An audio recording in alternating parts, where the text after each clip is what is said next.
কম্পাসের ল্যাপটপে ডিকের ছবি দেখেই কম্পাসের আসল বাবাকে চিনে ফেললো অভিজিৎ ভৌমিক। কম্পাস ধারাবাহিকে দেখা যায় কম্পাসের মায়ের শরীরটা বেশ খারাপ হয়ে যাওয়ায় কম্পাসের রাত্রিবেলায় ঋতুজাকে সাথে নিয়ে বাড়ি থেকে বেরিয়ে পড়ে। অন্যদিকে মেঘমালা কম্পাসের বাবা এবং মায়ের কাছেই থাকে। তবে কম্পাসের মা বাবা কিছু বলার চেষ্টা করতে থাকে, যেটা মেঘমালা বুঝতে পারে। অন্যদিকে অভিজিৎ ভৌমিক ভাবতে থাকে যে তুমি কি বলতে চাইছো, তুমি কি সব সত্যি এবার সবাইকে বলে দিতে চাইছো? তুমি কি আমাকে বলছো যে কম্পাস আসল পরিচয় জানিয়ে দেবো?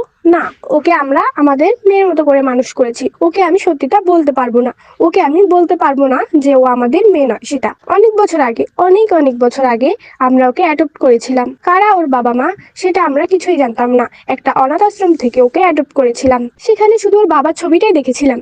শুনেছি ওর বাবা নাকি একজন ক্রিমিনাল, একজন মাফিয়া ছিল। সেই ছোট্টবেলা থেকেই কম্পাসকে কোলে পিঠে করে মানুষ করেছি। এই সত্যি আমি কম্পাসকে বলতে পারবো না, মেয়েটা সহ্য করতে পারবে না। এসব কিছু ভাবতে ভাবতে কম্পাসের মায়ের কপালে জলপট্টি দিতে থাকে কম্পাসের বাবা। ঠিক তখনই কম্পাস আর ঋতুজা দরজায় নক করে। কম্পাস উদগ্রীব হয়ে ভেতরে ঢুকে এবং বলে, বাবা, মায়ের শরীরটা ঠিক আছে তো? অন্যদিকে কম্পাসের বাবা কম্পাসকে দেখে আবেগী হয়ে জড়িয়ে ধরতে কাঁদতে থাকে, বলতে থাকে, কম্পাস, তোর কিছু হয়নি তো মা?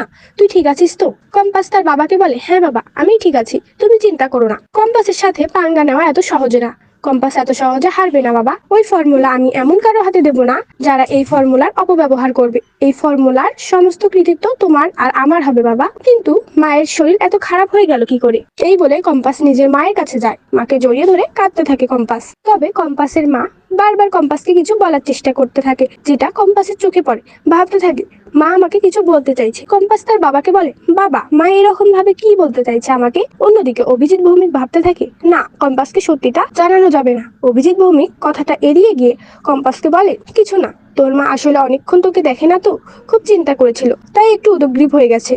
তুই যা, ফ্রেশ হয়ে নে। বাস কিছুক্ষণ তার মায়ের কাছেই বসে থাকে, মায়ের মাথায় জলপট্টি দিয়ে দেয়। এরপরে ঋতুজা কম্পাসকে বলে, কম্পাস, তুই এবার রেস্ট নে, আমি আর মেঘমালা না হয় এখানে কিছুক্ষণ বসে থাকছি। কম্পাস ঋতুজাকে বলে, মা, আমার রেস্ট নেওয়ার সময় নেই, আমাকে ওই ছবিটা নিয়ে রিচার্জ করতে হবে, আমাকে বের করতে হবে যে কে কে এইটিকে, এটা আমাকে খুব দ্রুত বের করতে হবে।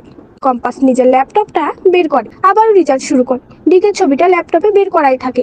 ঠিক তখনই কম্পাসের বাবা আসে, আর কম্পাসের বাবা কম্পাসের ল্যাপটপে ওই ডিকের ছবিটা দেখতে পায়, দেখে চমকে যায়। ল্যাপটপটা হাতে নিয়েই কম্পাসের বাবা ভালো করে ছবিটা দেখে এবং ভাবতে থাকে যে কে এটা? কম্পাসের ল্যাপটপে এই লোকটার ছবি, এটা তো কম্পাসের বাবা মনে হচ্ছে, এটা তো কম্পাসের বাবা, আমার খুব ভালো করে মনে হচ্ছে। কিন্তু এই ছবিটা কম্পাসের কাছে কেন? কম্পাস ভেতরে আসে এবং তার বাবাকে বলে, বাবা, তুমি ল্যাপটপটা নিয়ে কি করছো? কম্পাস বুঝতে পারে না তার বাবা ল্যাপটপ নিয়ে কি করছে। অভিজিৎ ভৌমিক কম্পাসকে বলে, এই এই ছবিটা ইনি কে? তোর কাছে এই ছবিটা কিসের? কম্পাস তার বাবাকে বলে, ঠিকই, এই লোকটা তো ফর্মুলা নেওয়ার জন্য এত বছর ধরে তোমাকে আটকে রেখেছে, তবে দেশে থাকতো না, উনি দেশের বাইরে থাকতো। উনি যে একটা বড় গ্যাংয়ের হেড সেটা আমি বুঝতে পেরেছি।